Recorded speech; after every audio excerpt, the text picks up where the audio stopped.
Kalkun adalah hewan endemik atau hewan asli Amerika Utara. Kalkun punya jengger pada bagian leher. Fungsinya sebagai daya tarik bagi lawan jenis. Kalkun termasuk hewan yang sensitif terhadap suara. Apapun suara yang dihasilkan dari sekitar lingkungannya, maka secara refleks kalkun juga ikut berbunyi. Kalkun berbulu cantik dan mengembang ini berjenis kelamin jantan. Fungsi bulunya tentu saja untuk menarik lawan jenisnya, terutama saat ingin bereproduksi.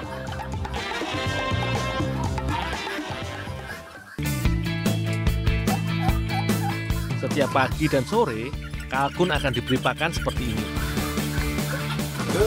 Ya mas, Sudah dikasih makan? sudah semua mas. Nah itu di dapur ada daging yang siap diolah.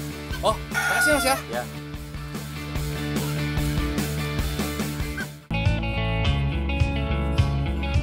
Kelapa jadi bahan penting untuk membuat wingko.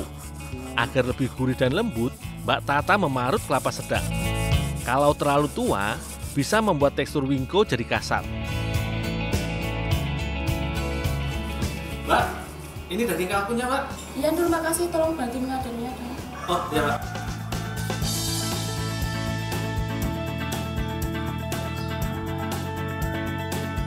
Aku membuat adonan dari tepung ketan putih, mentega, gula pasir, garam, dan vanili.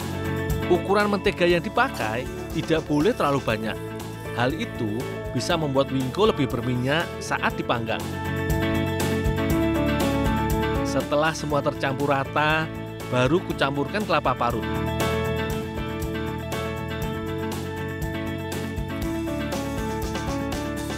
Yang membuat wingko buatanku istimewa kali ini adalah daging kalkun. Mbak Tata mengiris kalkun agar lebih cepat matang saat dipanggang nanti. Tidak lupa menambahkan bumbu halus yang terbuat dari bawang putih dan jahe. Fungsi bumbu halus ini untuk membuat lebih gurih dan menghilangkan amis kalkun. Ada juga tambahan irisan cabai yang membuat lebih menarik. Nur, dicampur air. Oh iya mbak. Selanjutnya, adonan wingko dan daging kalkun dicampur rata.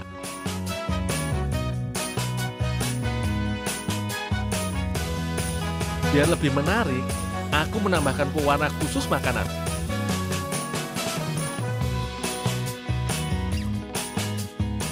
Mbak Tata, minta tolong dikukus dulu mbak.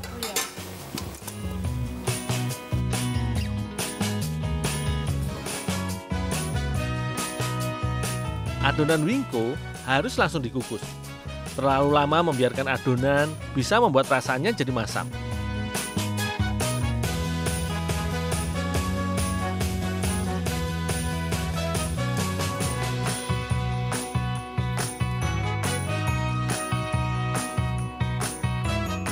Selanjutnya, bentuk adonan wingko. Bentuk pipih seperti ini bisa memudahkan proses pemanggangan.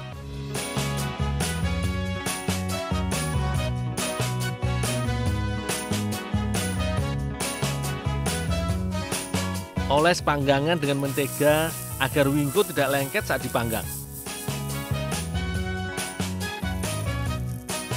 Wingko sudah dikukus sampai matang, jadi tidak butuh waktu lama untuk memanggang. Untuk memberi efek mengkilat, oleskan kuning telur ke permukaan wingko. Jangan lupa oles juga sisi lainnya.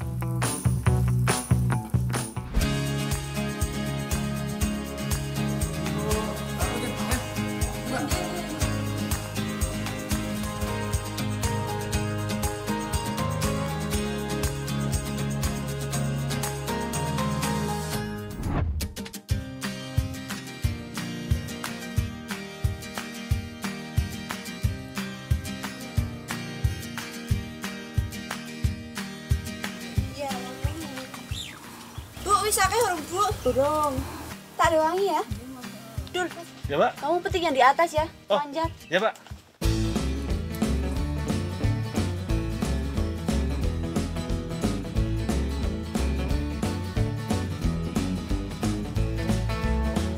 Buah karika adalah salah satu tanaman yang mudah ditemukan di daerah Dieng, Jawa Tengah.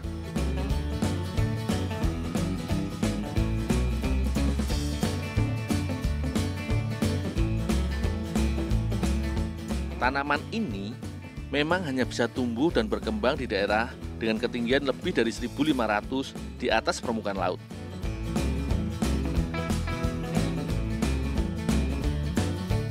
Suhunya rata-rata mencapai 12 hingga 20 derajat Celcius. Secara fisik, dari pohon sampai daun mirip dengan pepaya biasa. Namun semua dalam versi lebih kecil dan mini. Rasanya sudah cukup panen kali ini. Aku dan Mbak Mila akan mengolah jadi kudapan spesial.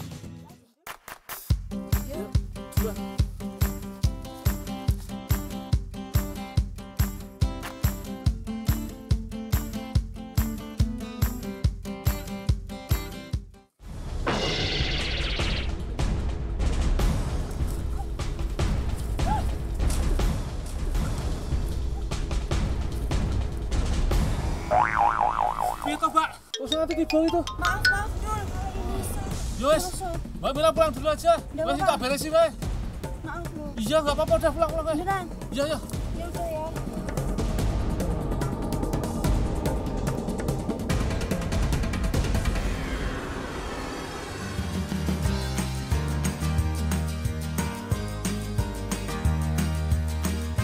Buah karika sedikit lebih keras dan rasanya cenderung asam.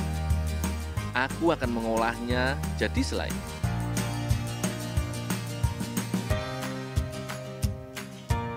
Sederhana saja, aku cukup menambahkan gula pasir.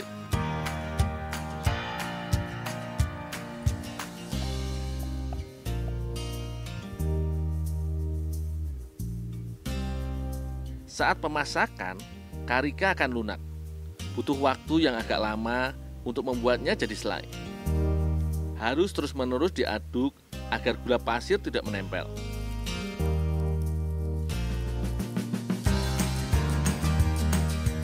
Mbak Mila bertugas menyiapkan adonan sagun.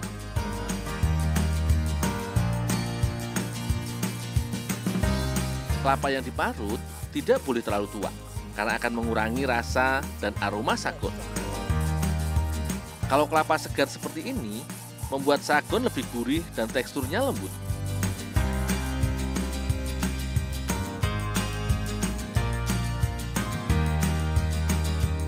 Kelapa akan dicampurkan dengan tepung beras ketan.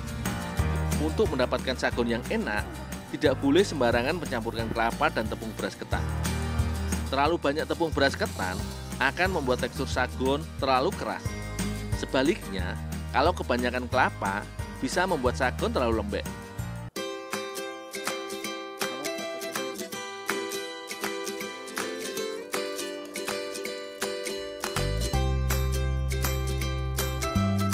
Setelah semua tercampur, sagun bisa dimasukkan cetakan.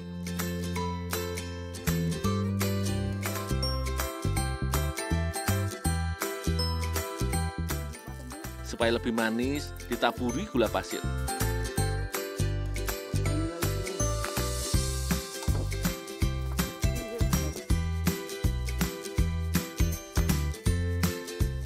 Sagun dipanggang dari dua sisi, atas dan bawah.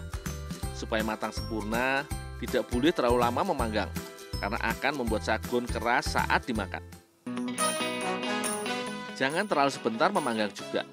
Tepung dan kelapa parut yang masih mentah, kalau dimakan, tidak bagus untuk pencernaan kita.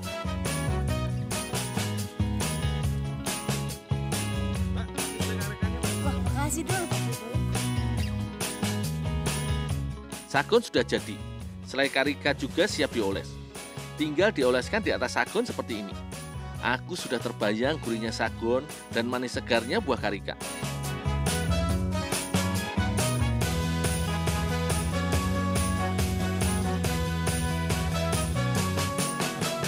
Menyantap sagun sambil santai bersama kerabat bisa menambah nikmatnya sagun. Kandungan karbohidrat pada sagun lumayan mengenyangkan.